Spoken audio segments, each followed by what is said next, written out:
por aquí estamos.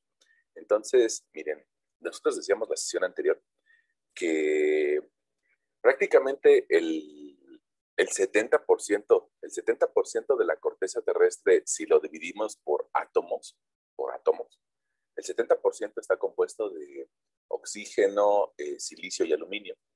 Entonces, pues esta estructura que se llama tetraedro de silicio es de las más importantes para analizar rocas.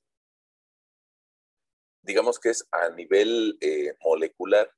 Decíamos que también esa estructura no la podemos ver a simple vista, ¿no? Ni siquiera la podemos ver con microscopio, sino que hay que utilizar pues tal vez algunas técnicas indirectas que se especializan nuestros primos los químicos en identificar cómo es la estructura molecular de muchas rocas a nivel molecular.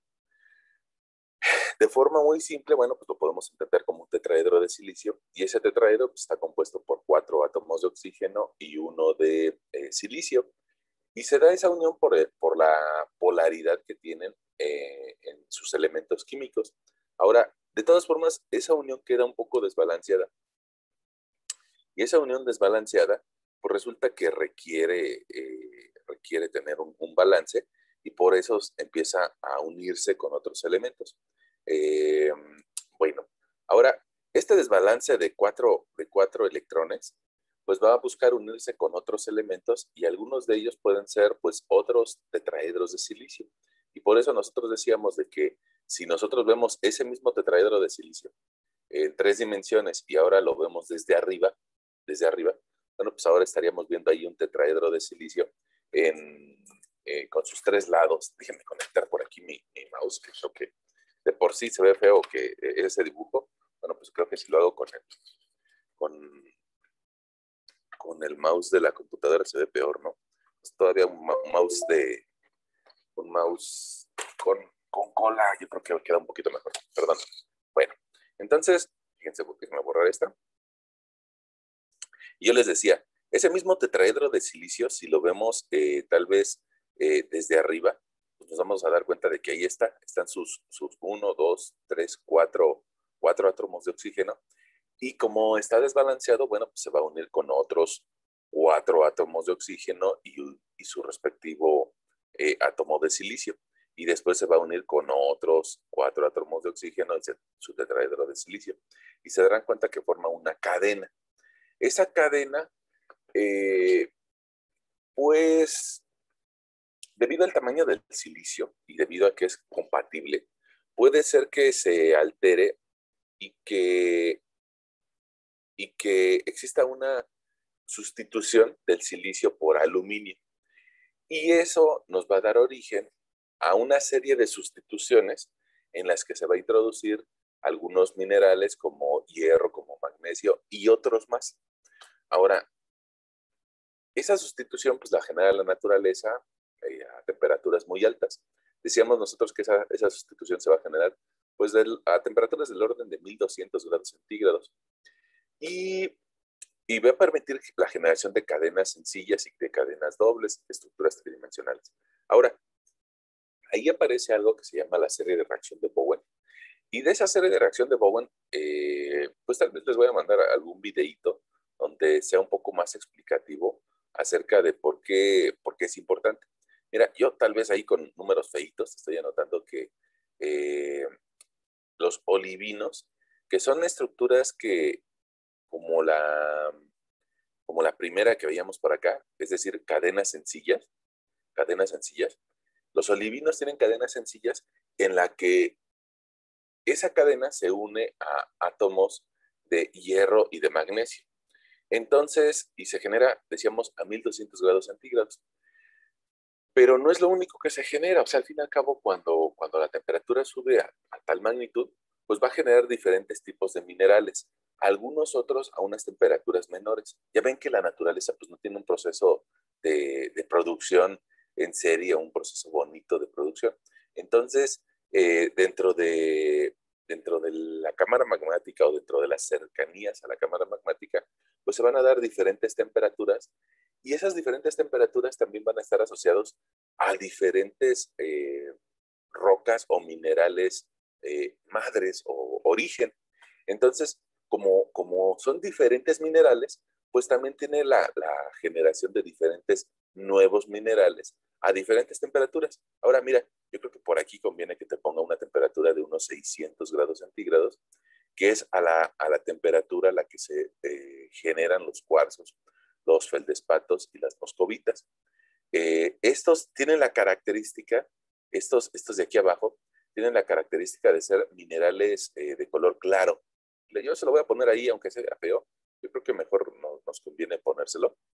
Son minerales de color claros. ¿Y por qué son de colores claros? Pues porque no tienen hierro y porque no tienen magnesio. En cambio, los que están por arriba son minerales de colores oscuros.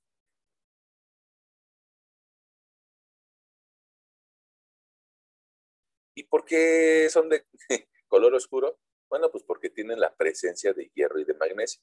Ahora, el que tenga la presencia de magnesio y de hierro es lo que le da su nombre, que lo ves de este lado del lado derecho, que pues los conoceremos como minerales ferromagnesianos. Ferromagnesianos. Y ese nombre de máfico, pues atiende a la misma razón, ¿no?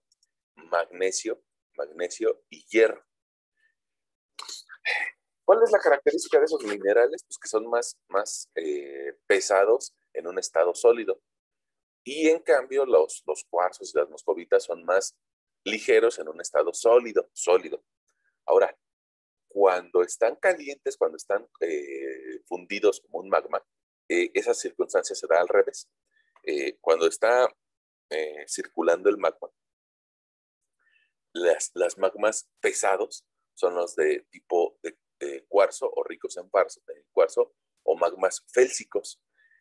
Y los que son ligeros, pues son los máficos. Y eso permite que los minerales de tipo olivino, de tipo piroxeno, cuando salen a la superficie por medio de alguna derrame de lava, bueno, pues estos minerales, digamos que pueden derramar en las paredes del volcán, pueden fluir en las paredes del volcán, mientras que los cuarzos y las moscovitas tienden a generar explosiones violentas. Pero pues tal vez para eso hablaremos en alguna otra sesión de vulcanismo. Pero mientras tanto podemos entender que esta diferencia, ¿no? Temperaturas de 1200 grados centígrados con presencia de magnesio y hierro me van a dar olivinos. Ahora, ¿qué pasa si ese mineral pues logra unirse con otra cadena de tetraedros de silicio? Bueno, pues que probablemente me dé origen a un piroxeno o a un anfíbole, y que son pues lo que veíamos nosotros en nuestra siguiente lámina, ¿no? Mira, piroxenos y anfíboles. ¿Qué características van a tener? Pues de que se van a generar a una temperatura menor. ¿Por qué? Pues porque tal vez la unión compleja del tetraedro de silicio más aluminio permite la sustitución con otros minerales, como podría ser sodio, potasio o algunos otros. Y bueno, eso se da a unas temperaturas pues tal vez intermedias. Podemos ponerle por aquí una temperatura de 1000 grados centígrados, o vamos a ponerle por aquí tal vez una temperatura de unos 800 grados centígrados. Ahora, si ves del lado derecho de tu presentación, ves estos tres nombres que te diría máfico, intermedio y félsico. Los minerales que tienen un componente félsico, digamos que están muy asociados hacia una mayor acidez, mientras que los minerales que tienen un componente máfico están asociados a una mayor alcalinidad. Bueno, ¿y eso por qué lo escribimos? Bueno, lo escribimos porque pues tú recordarás que existe una escala de acidez o de pH. Pues elementos tal vez neutros como el agua, pues tienen un pH neutro. Precisamente tal vez ahorita en la mañana que tú te bañaste, te darás cuenta en el jabón, que hay algunos jabones que dicen que son de pH neutro, algunos. pero algunos jabones pues, tienen un pH alcalino. Mira, como jabón que nos muestra aquí esta tabla, ¿no? Eh, el pH alcalino en general nos ayuda a deshacer algunos tipos de azúcares y algunos tipos de proteínas que probablemente estén muertos en nuestro cuerpo o que también estén muertos dentro de algunos recipientes como los que lavamos en la cocina, ¿no?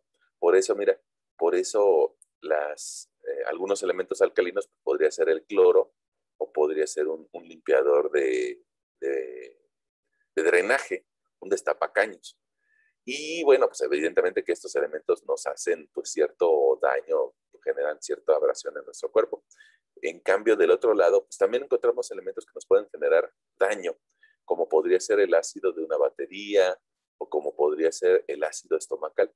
Tú sabes que dentro de nuestro estómago se generan ácidos pues bastante agresivos con una acidad con un pH de valor de 1 que logran deshacer la comida. Inclusive, bueno, pues yo creo que para muchos de nosotros resulta difícil de imaginar que, que un trozo de bistec se pudiera deshacer a temperatura ambiente o en el medio ambiente. Y la realidad es de que nuestro estómago genera tanto ácido que logra deshacerlo.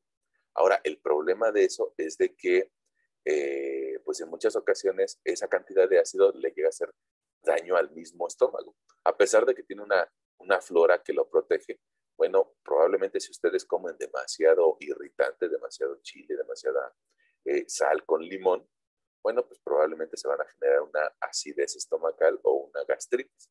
Ahora, fíjense que, perdón tal vez eso no tiene mucho que ver con nuestra materia, pero nos permite identificar valores de pH. Cuando nosotros pues, tal vez nos comemos unos tacos y le echamos mucho limón y le echamos salsa de tomate, pues evidentemente que tenemos un comportamiento o una dieta ácida. Y eso en muchas ocasiones va a generar que nos pueda dar, digamos, una gastritis. Y para contrarrestarlo nos vamos al otro lado de la escala de pH. Y tal vez del otro lado de la escala de pH nos encontraremos pastillas como un Pepto-Bismol, como una Tums, como carbonato de calcio, que nos permiten regular la acidez dentro de nuestro organismo. Ahora, mira, un bicarbonato de sodio. Y son, pues, digamos, los remedios caseros que tenemos para contrarrestar esa acidez de la que a veces nos excedemos, sobre todo como mexicanos, al estar comiendo mucha salsa, ¿no? Pues tú sabrás que en otros lugares del mundo tal vez no comen tanta salsa como nosotros. Bueno, entonces recordábamos de que hay esa escala de acidez y que esa escala de acidez se relaciona con nuestra materia porque los minerales también tienen un cierto grado de acidez y las lavas y las magmas también tienen un cierto grado de acidez. De forma muy sencilla, si nosotros vemos rocas de color oscuro, pues nos está haciendo referencia a que son rocas alcalinas. Creo que no escribí bien aquí alcalino, pero bueno, son rocas alcalinas. Y en cambio, si vemos rocas de colores claros, son rocas ácidas. Me faltó el acento, ¿no? Ácidos. Eh, esa primera concepción nos va a ayudar mucho a entender las cosas, ¿no? Probablemente, si quisiéramos escribir las fórmulas de un olivino o las fórmulas de un piroxeno, pues va a ser un poquito más complejo. Pero ahorita, pues por ahí te las voy a mostrar. Y evidentemente que las fórmulas químicas, pues bueno, yo creo que la mayoría de nosotros no somos capaces de recordarlas, ¿no? Eh, si tiene esa biotita, si tiene potasio, tiene magnesio, hierro, aluminio, silicio, oxígeno y un hidroxilo, bueno, pues es difícil que nos acordemos de toda esta fórmula. Inclusive si yo se las pidiera, bueno, pues lo más seguro es de que la terminarían anotando en un papelito, ¿no? Pero lo que sí podemos identificar a simple vista, pues son las diferencias por colores, ¿no? Y vamos a platicar un poquito de las fórmulas en un momento. Fíjate que antes de platicar de las fórmulas, me gustaría que viéramos este texto que viene en el Tarbook y que a mí me parece bastante descriptivo y por eso lo pegué así tal cual. Entonces, pues vamos a leerlo, ¿no? Dice, como muestra, se tiene que aproximadamente que el silicio y el aluminio tienen aproximadamente el mismo tamaño, pero sus cargas son diferentes. Entonces, ¿cómo puede sustituir un aluminio a un silicio? Bueno, pues consideremos lo que ocurre cuando cada uno de los 4 iones de silicios es sustituido por un ion de aluminio. 4 iones de silicio son sustituidos por un aluminio. En el esqueleto del tetraedro como el cuarzo. El resultado es un ion complejo que con la fórmula aluminio 1, silicio 3, oxígeno 8. Pensemos en 4 moléculas de silicio en las que uno de los 4 átomos de silicio haya sido sustituido por un aluminio. Dado que la estructura resultante tiene una carga negativa, debe de añadirse algo más para hacer que sea un compuesto eléctricamente neutro.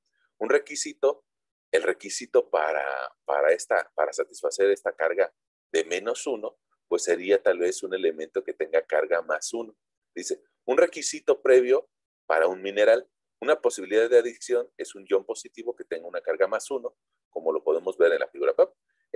2 iones comunes que tienen una carga 1 sería el sodio y el potasio. Y entonces ahí tiene que ver nuestra lámina que nosotros veíamos acerca de la tabla periódica, ¿no? Alguien dirá, bueno, pues ¿para qué estábamos viendo la tabla periódica? Bueno, pues la razón es esa, ¿no? Que en la primer familia, la familia del grupo 1A, son elementos de tipo metálico que tienen una carga eléctrica positiva de +1. Y nos dice por ahí el texto que acabamos de leer que 2 elementos comunes pues, son el sodio y el potasio. ¿Por qué no son tan comunes los elementos de aquí abajo? Pues porque también decíamos nosotros en alguna otra sesión que la mayoría de los elementos comunes en la superficie terrestre andan de la mitad de la tabla periódica hacia arriba. Digamos que los elementos de abajo nos cuesta más trabajo encontrarlos. Y bueno, pues tal vez el litio sí lo podríamos encontrar, pero a mayor profundidad. Pero a nivel de corteza, pues el sodio y el potasio van a ser los que van a entrar al quite para satisfacer el enlace químico que mencionábamos en el texto. Ahora, ese enlace químico, al estar unido a sodio y a potasio, nos van a dar origen a feldespatos. Es decir, a uno de los minerales que es el más abundante dentro de las rocas, feldespatos potásicos o feldespatos sódicos. Bueno, vamos a verlo ahorita. Déjenme regresar y ver la última parte de ese texto. Miren, dice, como podemos ver, 2 iones comunes son el sodio y el potasio, que cumplen este requisito. Cuando se añade potasio en la estructura, se convierte en un compuesto químico neutro de la fórmula tal, y este mineral se conoce como feldespato. Ahora, perdón, no creo que... Ese feldespato, mira, aquí apareció, dentro de la que veíamos nosotros la sesión pasada, pues si te das cuenta, ese feldespato pues, es una roca pues bastante feíta, ¿no? Parece como que no nos da ningún atractivo visual, como que no es translúcida, como que no brilla, como que pues es una roca común y corriente. Entonces, pues esas rocas comunes y corrientes son las que forman la mayoría de la corteza terrestre. Y bueno, ya veíamos por ahí que están hechas de silicio, de aluminio y de algunas combinaciones con potasio y con sodio. Y también con calcio, ¿eh? Y también con calcio. Bueno, ahora ya pasamos nuestro texto.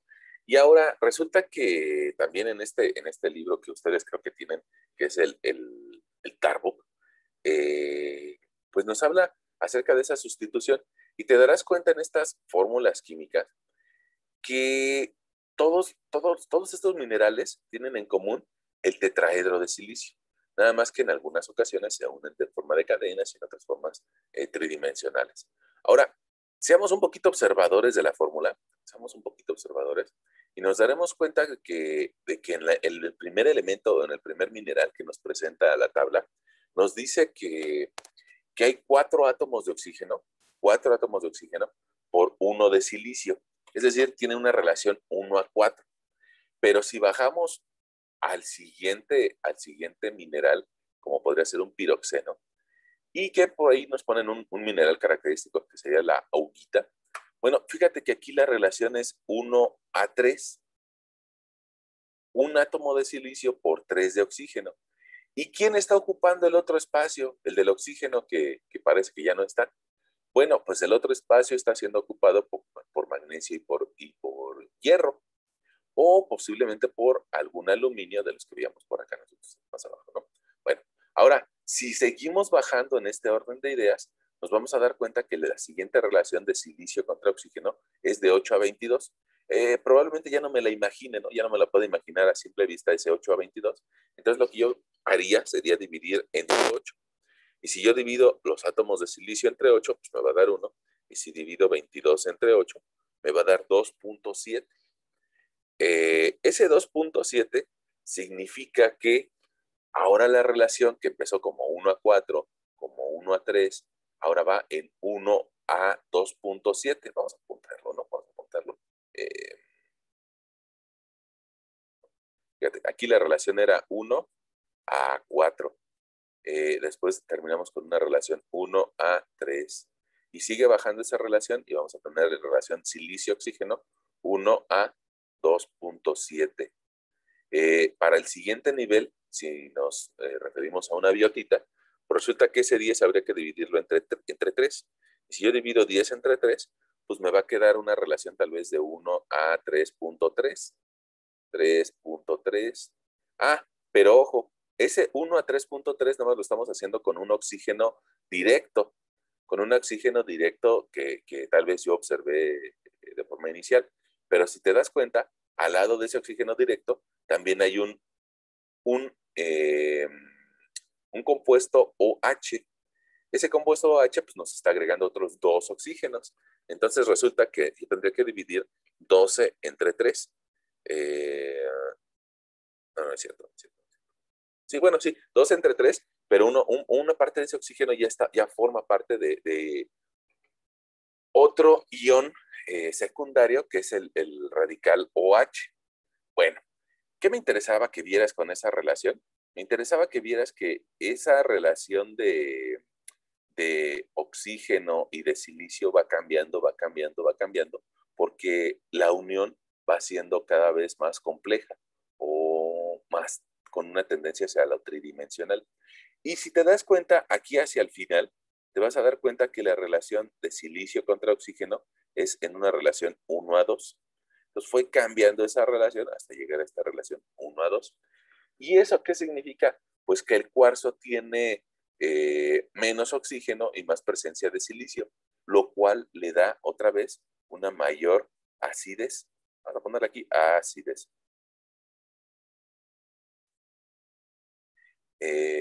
Más acidez y más un color transparente.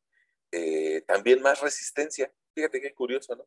Al ser más ácido se vuelve más resistente y resulta que la mayoría de las arenas de playa que nosotros, pues yo espero que algún día las veamos, no sé si pronto las veamos o no, pero cuando vayamos a la playa, eh, pues vamos a ver muchos restos de arena de cuarzo.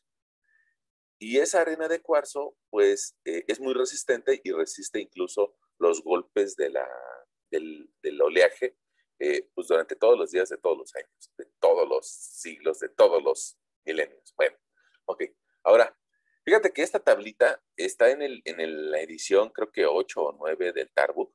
Y después Tarbook se dio cuenta de que probablemente estas fórmulas pues, nadie las va a recordar. Y entonces para la edición, creo que 10, ya cambió esta tablita y lo que hizo es de que ahora nos presenta, dice, bueno, pues probablemente no se acuerden de las fórmulas y eso de estar hablando nada más de términos minerales y mostrarles su cadena, pues probablemente nadie se acuerde. Pero en cambio, si le agregamos unas imágenes, pues va a ser más fácil que recordemos algunas características de ese mineral. Fíjate que el primer mineral, el que se forma a mayor temperatura, recordemos tal vez unos 1200 grados centígrados, bueno, ese primer mineral tiene como característica que está, eh, que está presente en minerales, en piedras como la peridotita. Y esa peridotita, a su vez, está hecha de olivinos. Ya ves que esta formación química o estos minerales de los que estamos platicando son minerales que generan rocas. Se llama incluso minerales formadores de rocas. Esos minerales, digo, lo encontraríamos en un olivino, y pues si el nombre dice olivino, pues previene porque es de color verde, ¿no? Ahora no tiene un plano de exfoliación. ¿Qué quiere decir? Que ese mineral se rompe en cualquier dirección, no necesariamente siguiendo alguna línea o alguna tendencia. Por aquí abajito, pues tal vez verás una aguita, y esa aguita sí tiene dos planos de exfoliación rectos. Y alguien me va a decir, oiga, profesor, pero es que aquí no hay un ángulo recto. No, ahí no hay un ángulo recto, pero sí entre el prisma y la superficie superior. Y esa superficie superior, con respecto a las otras paredes, sí está formando 90 grados. Eh, en cambio, pues tal vez en los anfíboles, como es una horblenda, estamos viendo dos ángulos, dos grados de exfoliación, y que pues tal vez en la imagen no nos ayuda mucho, pero sí alcanzas a ver de que aquí esas paredes forman pues 120 grados o se ve como un prisma hexagonal. Bueno, ahora, como es una tablita un poquito larga, pues tal vez te la dividí en dos, y lo que alcanzas a ver en la parte superior es una biotita. ¿Qué diferencia hay con respecto a las anteriores? Mira, resulta que las anteriores, sus cadenas eran cadenas simples que me daban dos ángulos de exfoliación, o cadenas dobles que me daban dos planos de exfoliación. Ahora, en el simple, pues no tenía una dirección porque nada más eran puros triangulitos, ¿no? O puras pirámides triangulares. ¿Cuál va a ser la diferencia con la biotita o con la moscovita? Ah, de que ya se generó una lámina a nivel molecular, ya se generó una lámina. Y eso tiene una consecuencia a nivel de la roca, que resulta que estas rocas, si nosotros las rayáramos, tenderían a generarnos láminas. Y estas láminas pues, son un poquito repetitivas. Digamos que son como rocas que se desescaman o que son una sucesión de muchas láminas. Bueno, y eso se da por la consecuencia a nivel molecular que por ahí estamos viendo en la forma en la que se agrupan sus tetraedros de silicio. Ahora, te darás cuenta que aquí ya cobra importancia lo que leíamos en el párrafo, donde hay una sustitución con aluminio. Y resulta que esos tetraedros de silicio cambiaron uno de sus silicios, más bien cambiaron 4 silicios por un aluminio. Y eso nos da la posibilidad de generar un plano o una cama de tetraedros en un par de direcciones, ¿no? Es decir, en un plano. Ahora, ¿qué pasa si esa sustitución permite, permite la unión de potasio o permite la unión de sodio o de calcio? Bueno, pues entonces ya va a generar estructuras tridimensionales. Y esas estructuras tridimensionales, pues es la roca que nosotros platicábamos que era pues bastante común, ¿no? Una roca de feldespato. Si es potásico, me va a dar colores claros. Si es un feldespato de calcio, pues probablemente me dé colores rositas.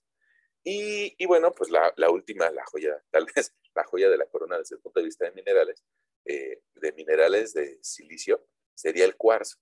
Y quedamos de que el cuarzo se genera tal vez a 600 grados centígrados y que tiene una mayor acidez. Es, digamos, lo opuesto al olivino. Ahora, al ser lo opuesto, pues tiene como característica que es más resistente y el olivino es muy degradable.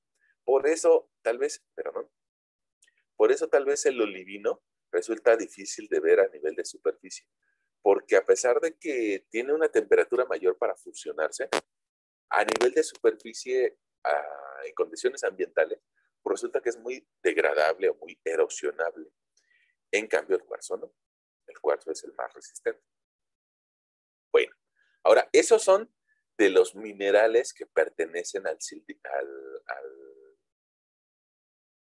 tetraedro de silicio o que son minerales producto de silicatos. No todos los minerales son silicatos.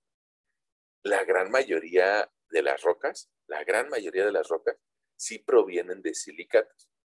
Ahora, por ahí estás viendo un par de rocas, una que se le llama ortosa y otra que es también producto de un feldespato. Ahora, características entre ellas, pues tal vez podríamos ver estas estrías, inclusive aunque ese corte lo genere la naturaleza, alcanzamos a ver esta sucesión de estrías, características de unas plagioclasas, ¿no? Ahora, regresemos, no, perdón, déjame regresar antes de ver esa lámina.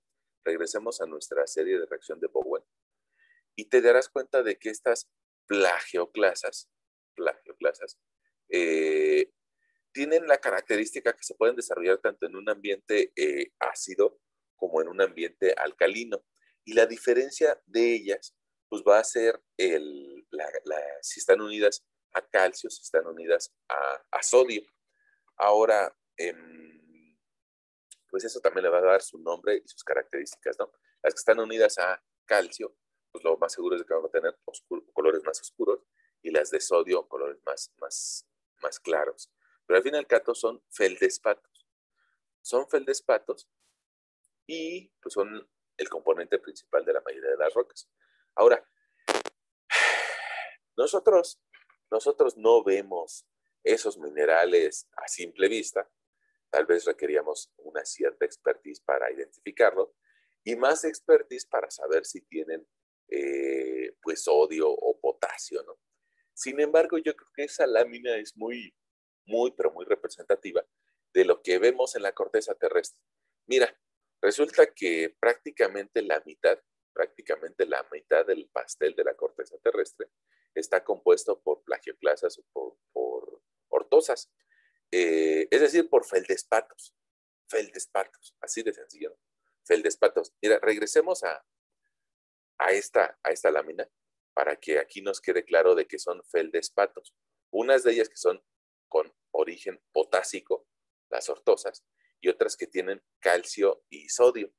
Entonces vamos a ponérselo en esa última lámina, que las ortosas son feldespatos potásicos, es decir, que tienen potasio, mientras que las plagioclasas son feldespatos que tienen calcio o que tienen sodio.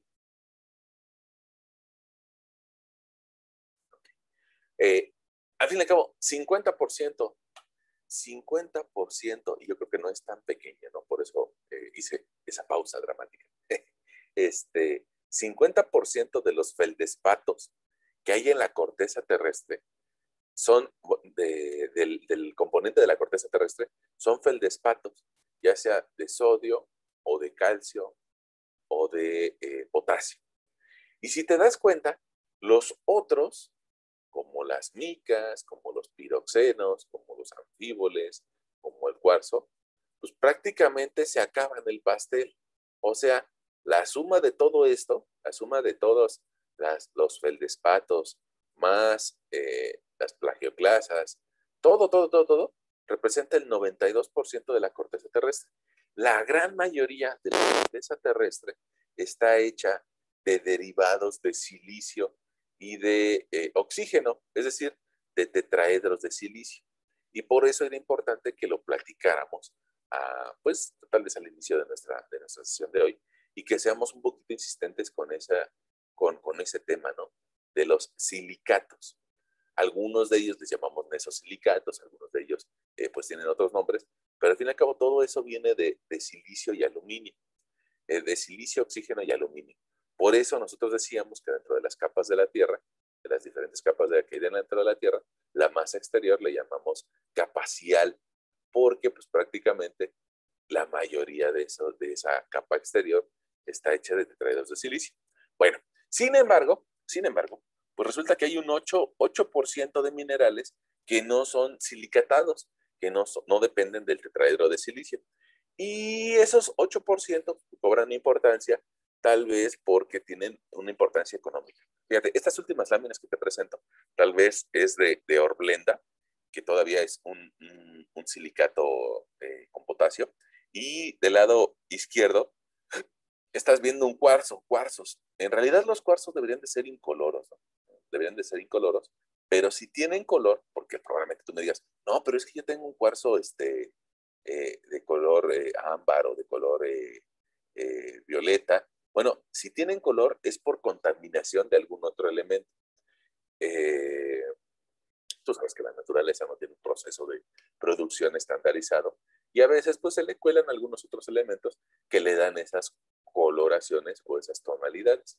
El cuarzo tiene una fractura concoidea, lo cual significa que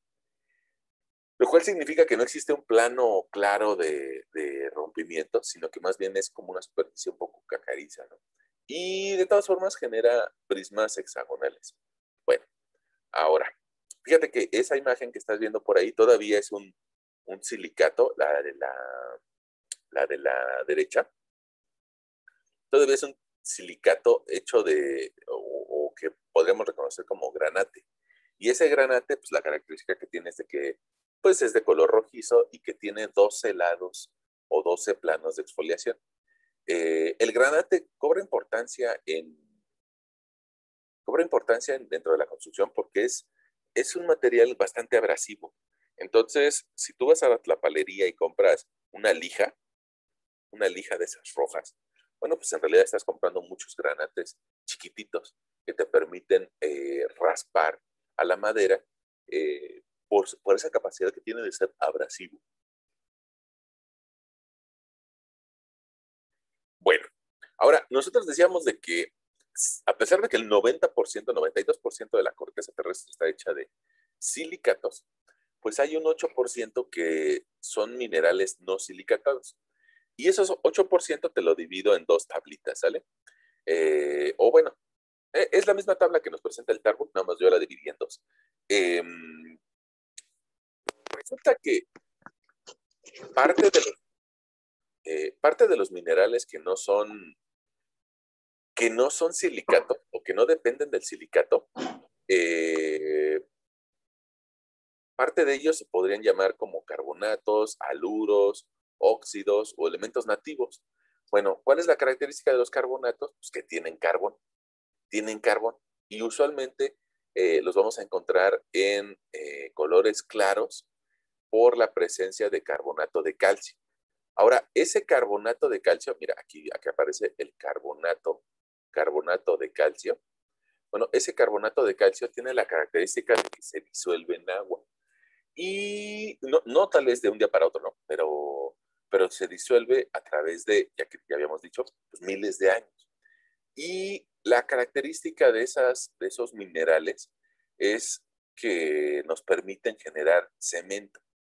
Probablemente tú en el nivel medio superior, tal vez, o si no, tal vez en alguna materia de construcción, te platicarán acerca de la fabricación del cemento. Y pues resulta que para hacer ese cemento con el que se pegan ladrillos, con el que se generan losas, necesitamos de rocas eh, de tipo caliza, la roca se llama caliza y su mineral se llama calcita. Ya ves que una cosa es la roca y otra cosa es el mineral. El mineral es lo que forma la roca. La roca puede ser que tenga contaminaciones de otros elementos. Pero mira, lo que estás viendo en la parte superior izquierda de tu pantalla, pues tal vez es una caliza. La caliza es una roca sedimentaria de tipo evaporítico, es decir, que el agua circuló a través de otras rocas de carbonato de calcio, la logró deshacer y depositarse en otro sitio.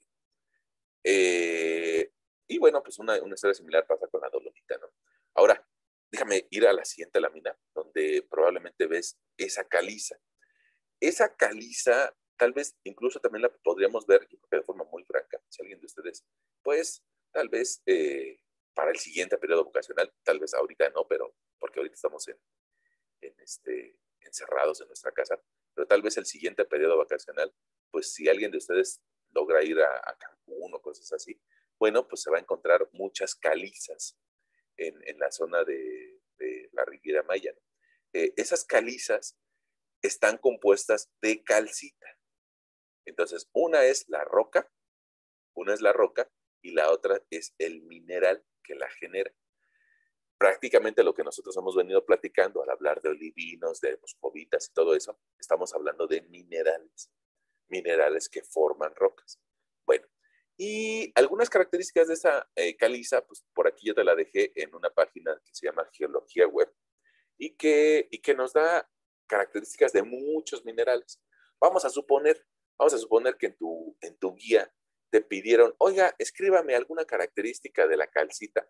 Ah, pues nos metemos a esa paginita de Geología Web, porque a veces leerlo en un libro, pues a veces nos aburre, ¿no?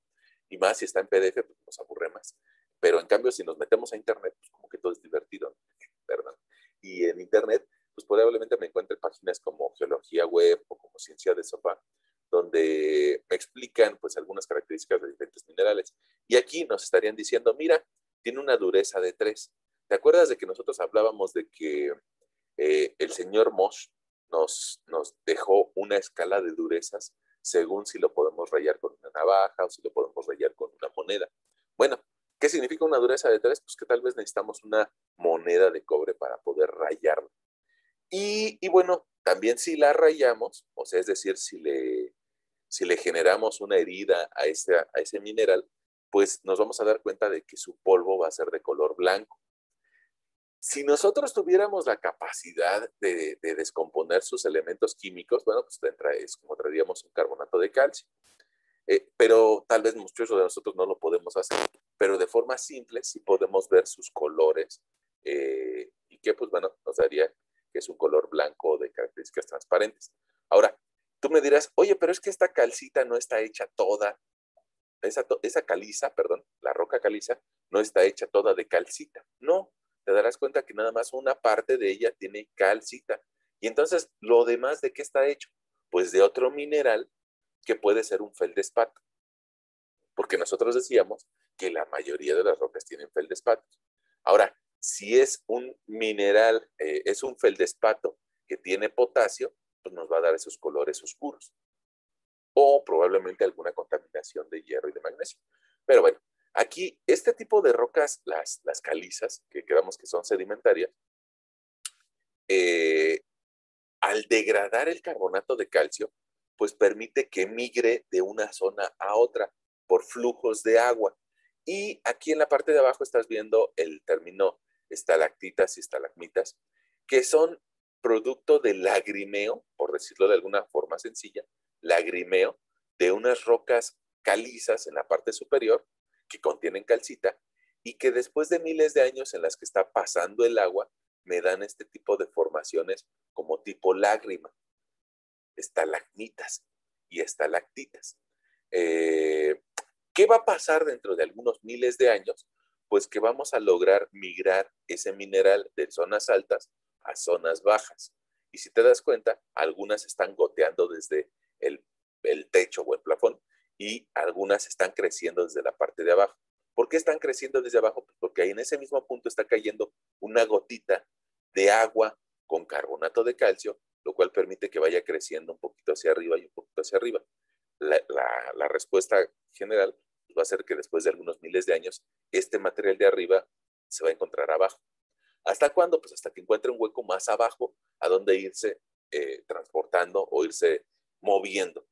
Bueno, esa nos recuerda de que hay un carbonato de calcio que no tiene nada que ver con el tetraedro de silicio y que pues probablemente esté dentro de ese 8% que no son silicatos. Ahora, hay otro componente, otro tipo de mineral que también cobra mucha importancia, que son los aluros. Se llaman aluros porque pertenecen a la séptima familia de la tabla periódica. Probablemente, déjame ver si la encuentro. Vamos a irnos hacia atrás un mochote, ¿no? Más bien. ¿Te acuerdas de que en la tabla periódica nosotros decíamos de que en la familia número 7 es la que me va a provocar las sales? Al unir esta familia número 7 con la primer familia, con la de potasio, con la de sodio, con la de litio. Esa unión de esas dos familias va a tender a generar sales, no solamente la sal de mesa, ¿no? Evidentemente que todos reconocemos el cloruro de sodio, pero no solamente la sal de mesa es la única que se me genera, sino que también tenemos sales de flúor o sales de bromo. Eh, y esas sales, regresemos, Esas sales en algunas ocasiones tienen importancia desde el punto de vista agrónomo o para la industria. Perdón por ese regresar tan grande, ¿no? Aquí ya estamos. Fíjate, esas sales te podrían dar tres tipos de sales, ¿no? La halita, que es la sal común, una fluorita, que tal vez es utilizada en una parte de la fabricación del acero, no quiere decir que el acero sea de fluorita, sino que en una parte de su fabricación requiere de esa sal. Y otra sal es la silvina y tiene un componente de fertilizante, ¿no? Esa silvina, perdón, no te puse el título, pero es esta, ¿no?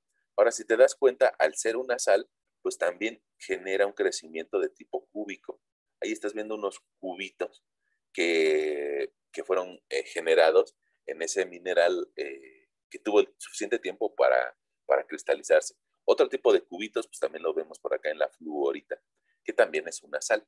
Y la sal de mesa, la que tú conoces, pues también quedamos de que, si nos la quedamos viendo con un poco de zoom, también vamos a ver que es una sal. Ahora, esas son sales de los haluros. Otro tipo de minerales no silicatados serían los óxidos. Probablemente el óxido más común que nosotros conocemos, pues tal vez de la vida humana, sería un óxido de hierro. Y eso lo alcanzamos a ver en una varilla ya vieja, ¿no? Alcanzamos a ver que se pone de color marrón. Pero resulta que el oxígeno de la atmósfera también le provoca cuestiones similares a rocas que tengan hierro. Y me puede generar hematita, que es una roca que me permitiría extraer hierro. Es decir, si le quitamos su componente de óxido, me permitiría eh, esa roca transformarla en hierro. Ahora, la palabrita mena significa que es un componente del hierro, ¿no? O un elemento que me permite generar hierro, eh, o que permite su extracción. Yo bueno, en estos días les voy a mandar unos videos que nos hablan acerca de extracción de minerales, que son de una página pues un poquito famosa en YouTube que se llama Ciencia de Sofá, donde nos habla de cómo a partir de una roca podemos extraer azufre o podemos extraer hierro o podemos extraer cobre. Evidentemente que es un proceso que requiere pues temperaturas a veces muy altas o procesos químicos pues que no son tan al alcance de todos. Pero en esa página que se llama Ciencia de Sofá y que les voy a mandar algunos videitos, pues el cuate que lo desarrolla, prácticamente en su casa trata de extraer hierro o trata de extraer cobre o trata de extraer azufre en su casa. Y bueno, pues yo creo que va a ser una plática un poquito interesante o unos videos interesantes. Fíjate que otro óxido que podemos alcanzar a ver es el corindón. Probablemente como corindón no lo conozcamos, pero si yo te digo que el corindón es el rubí que te venden en una joyería, bueno, pues ya lo podemos identificar. Fíjate que aquí nos dice Starbucks que es una piedra preciosa y también es también un abrasivo. Ahora, evidentemente que no vamos a comprar un rubí para tener un uso abrasivo, pero cuando se está generando el rubí joyero, probablemente se genere basura o viruta de rubí. Y esa viruta de rubí sí puede tener un uso abrasivo, tal vez dentro de lijas o de herramientas de perforación que permitan, pues tal vez perforar otras rocas. Bueno, perdón por el rayado. Otros no silicatos que decíamos que componen el 8% de la corteza terrestre, bueno, pues pueden ser los sulfuros y los sulfatos y los elementos nativos, los que solamente se unen consigo mismo, ¿no? ¿Qué tienen en común los sulfatos y los sulfuros? Pues que tienen azufre. La diferencia de ellos va a ser la presencia o no de oxígeno. Entonces, si no tiene oxígeno, pues voy a tener sulfuro de plomo, sulfuro de zinc, sulfuro de hierro. Y eso se va a encontrar en algunos elementos como mira, esta galena, que evidentemente que el brillo metálico ya nos hace pensar, pues de que tiene metales, ¿no? Y ese brillo, pues tan característico de color gris, pues evidentemente que nos va a dar plomo. Ahora, de la galena, que compone ciertas rocas. Es de donde podemos sacar el plomo. De otro tipo de roca podríamos sacar al zinc, esfalerita. Y de la pirita podríamos sacar ácido sulfúrico. Ahora, la pirita nosotros habíamos mencionado en alguna ocasión que es el oro de los tontos, ¿no? Y que la pirita es hecha a partir de desechos de bacterias. Bueno, una contaminación con cobre nos podría dar una calcopirita, como la que estás viendo de este lado, ¿no? Una calcopirita, una pirita con cobre.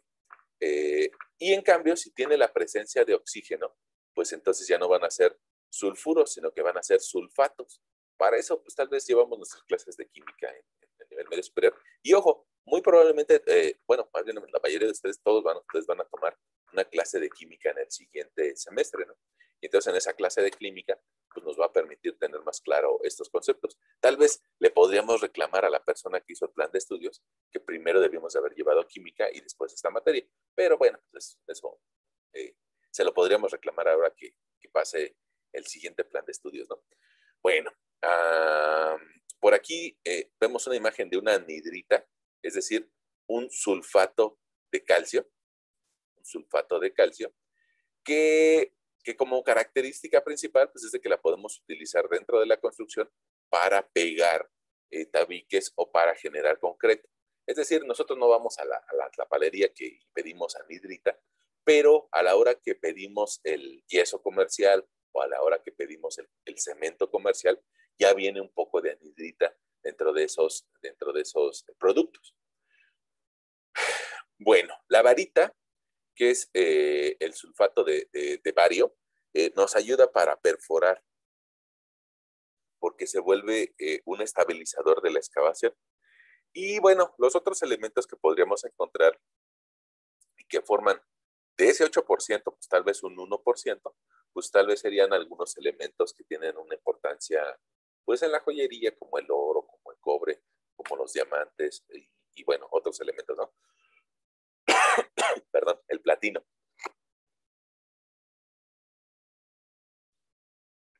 Fíjense por aquí, aparece este término de platino y aparece que es un catalizador. No sé si te habrás escuchado que hay algunas,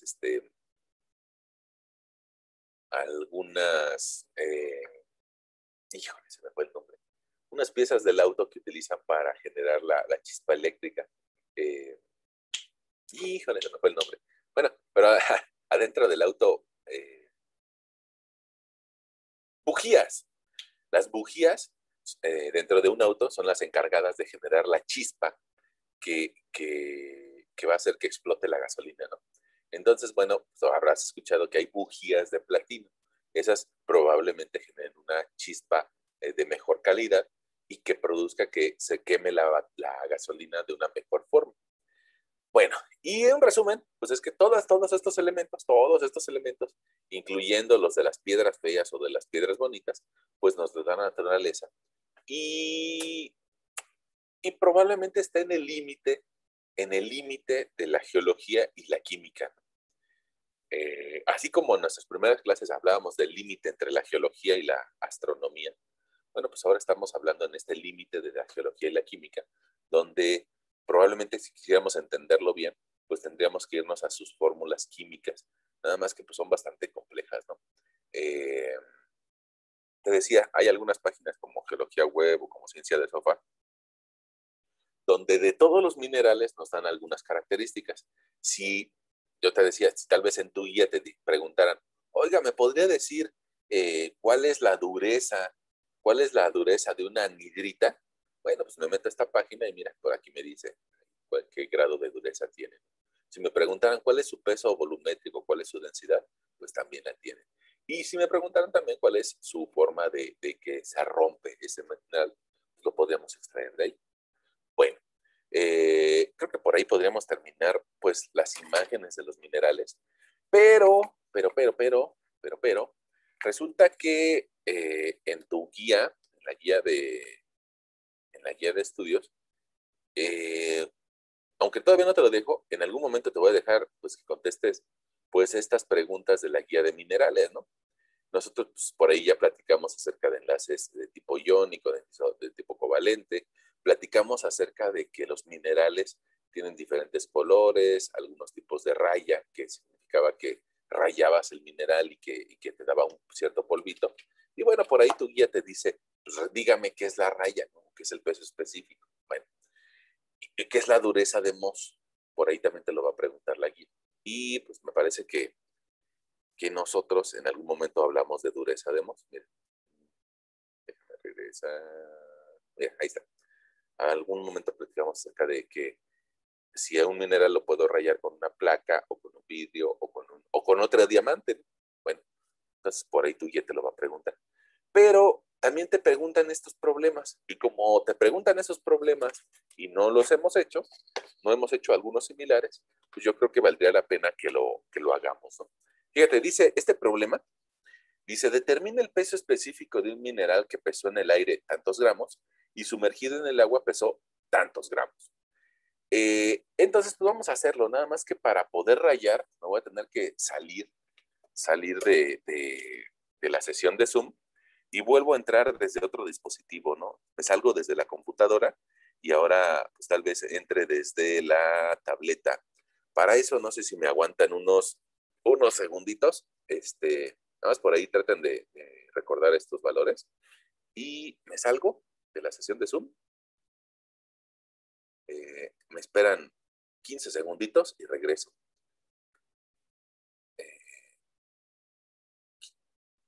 Regreso.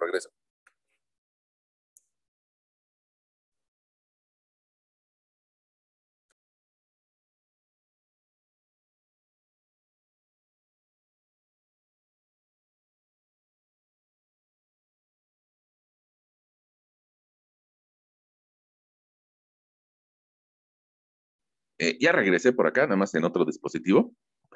Y déjenme les comparto mi pantalla. Ah, otra vez, compartir pantalla. Ahí está nuestra pantalla compartida. Y vamos a tratar de escribir el problemita o un problema similar, ¿no? Para no hacerlo exactamente el que viene en la guía. Pero vamos a hacer un problema similar. Mira, vamos a decir, nos dicen, determina el peso específico de un material. Fíjate, nos está preguntando el peso específico de un material, es decir, su gama, de un material que nos dicen que lo ensayaron en el laboratorio. Y fíjense que eso es lo malo de estar a distancia, que no podemos ir al laboratorio. Pero haz de cuenta que lo que hicieron fue que tomaron una pieza de ese mineral y le amarraron un hilito, un hilo al mineral. Y lo colocaron en una balanza, en una báscula. Y dijeron, pues mira, ese mineral, eh, a la hora que lo estamos pesando al aire, tiene un peso del mineral. Vamos a hacer un problema similar, ¿no? Igualito al que viene en su guía. Dice que tiene un peso de 1030 gramos.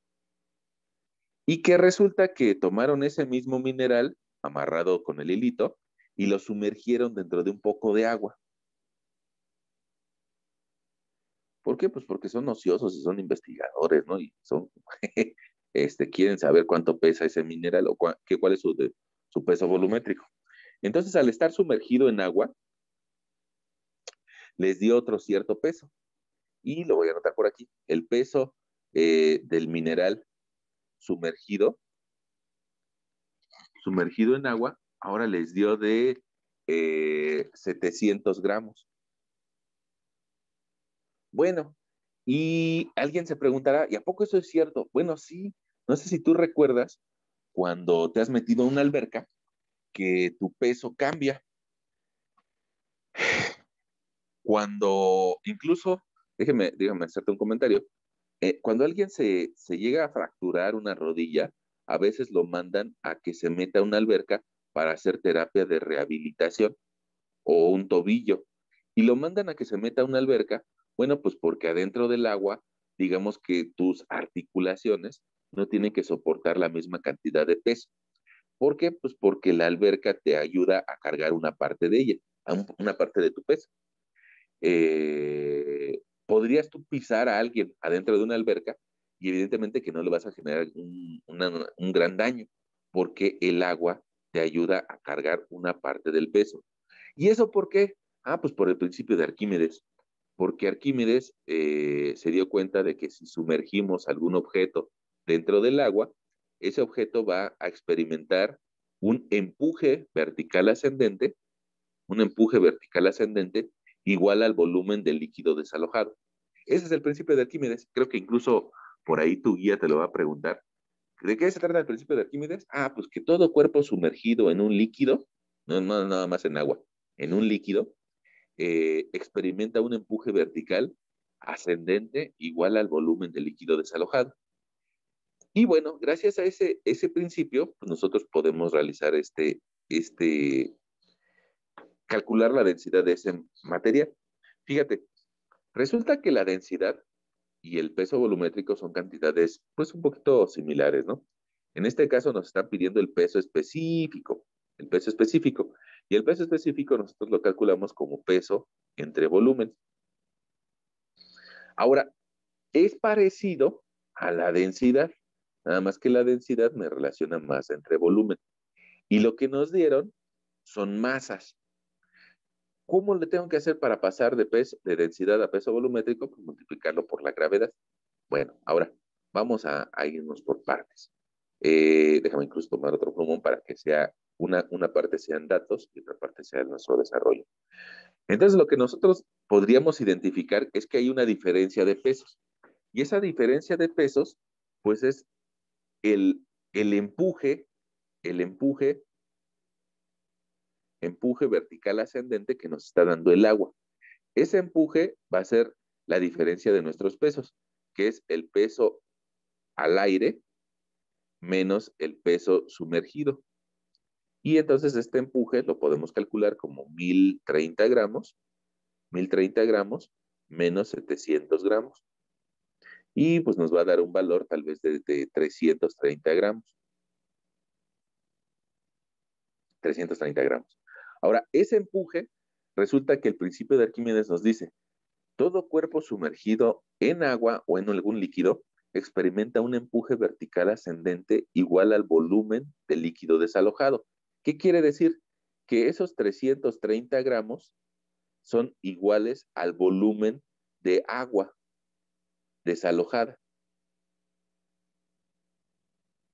Ah, entonces resulta que voy a tener, habrá que sacar una relación de cuál es el peso volumétrico del agua. El peso volumétrico del agua en el sistema internacional, nosotros lo escribiríamos como 9.81 kilonewtons por cada metro, por cada metro cúbico. Y tal vez en una forma un poco más local, lo escribiríamos como una tonelada por cada metro cúbico o como 1 gramo por cada centímetro cúbico. Nada más que este sistema o estos últimos dos datos es parte de lo que le llamaríamos un sistema técnico. Y el primer dato es parte del sistema internacional. En muchas ocasiones, en nuestro país y en muchos otros países, utilizamos un sistema técnico y no un sistema internacional, porque no estamos acostumbrados a manejar los pesos en kilonewtons, pero sí los estamos acostumbrados a manejarlos en gramos y en centímetros cúbicos. Bueno, entonces fíjate que si eh, el volumen corresponde a esos 330 gramos, pues podríamos correlacionarlo con la unidad técnica. Y si nosotros sabemos que el peso volumétrico del agua es 1 gramo por cada centímetro cúbico, y a su vez eso viene de peso del agua entre volumen del agua, pues nosotros podríamos despejar el volumen del agua y nos va a quedar igual a eh, peso del agua desalojada entre 1 gramo por cada centímetro cúbico. Vamos a sustituir y nos quedaría 330 gramos de agua desalojada entre 1 gramo por cada centímetro cúbico. Nos va a quedar que el volumen del agua es de 330 gramos, y gramos se van y me quedan centímetros cúbicos. ¿Por qué se van? Ah, porque arriba tengo gramos sobre un 1 y abajo tengo gramos sobre centímetros cúbicos. ¿Tú te acuerdas de que hay una regla que se llama la regla del sándwich? Extremos por extremos van arriba, quedaría gramos punto centímetro cúbico entre gramos. Los gramos y los gramos se simplifican y me queda centímetros cúbicos. Bueno, ahora ya tengo el volumen del agua desalojada. Ya tengo el volumen del agua desalojada. Ah, pues resulta que con ese volumen es el volumen del cuerpo. Es el volumen del cuerpo que nosotros metimos o del mineral que nosotros metimos. Entonces, pues resulta que nosotros ya podríamos calcular nuestra densidad como masa entre volumen y sabemos que la masa de ese cuerpo es de 1030 gramos en condiciones normales sin estar sumergido y su volumen va a ser de 330 gramos, 330 centímetros cúbicos de agua, ¿no? Que desalojó. Entonces nuestra densidad nos va a dar de 1030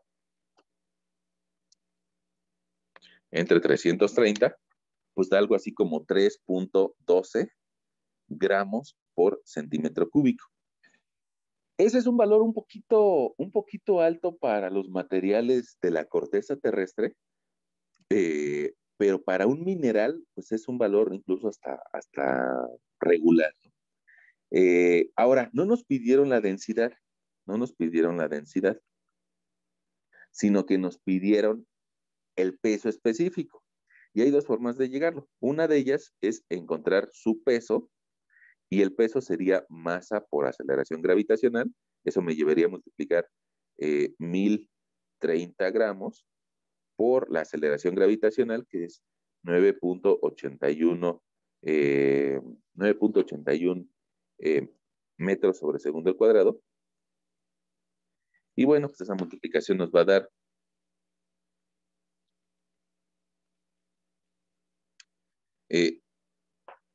10.104 newtons.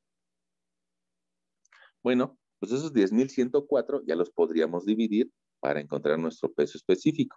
Es decir, peso entre volumen. Si yo divido 10.104 newtons entre, bueno, punto 3 newtons entre 330 centímetros cúbicos, pues mi resultado me va a dar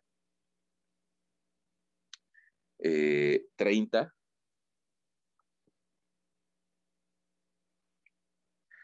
kilonewtons por 30 newtons centímetro cúbico.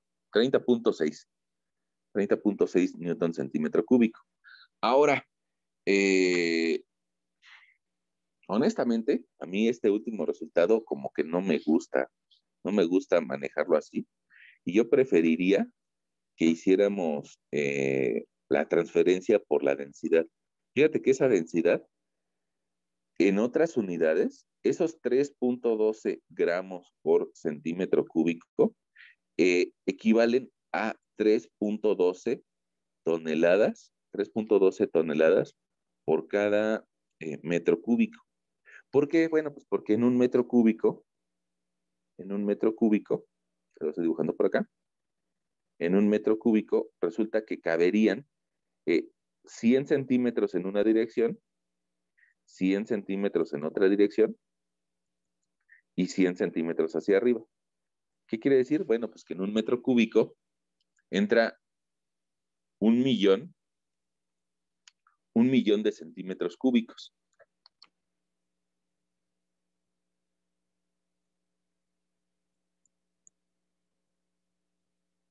Bueno, entonces 1.000.000 de centímetros cúbicos significaría que tendría yo 3.12 millones de gramos.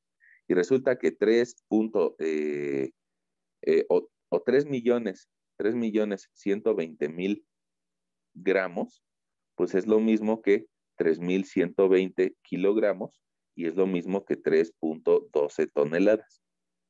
Entonces, por eso te digo que estas unidades son equivalentes. 3.12 toneladas por metro cúbico es lo mismo que 3.12 gramos por centímetro cúbico. Y a su vez, si yo quiero encontrar su peso específico, pues yo lo que haría de forma más sencilla sería multiplicar la densidad por la gravedad. Y si multiplico 3.12 toneladas metro cúbico por 9.81 metros sobre segundo al cuadrado, pues mi resultado me va a dar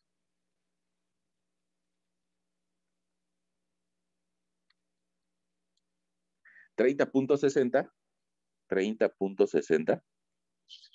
kilonewtons por cada metro cúbico. Y ese resultado sí me gusta. Fíjate que hace rato me había dado 30.60, pero newtons por centímetro cúbico.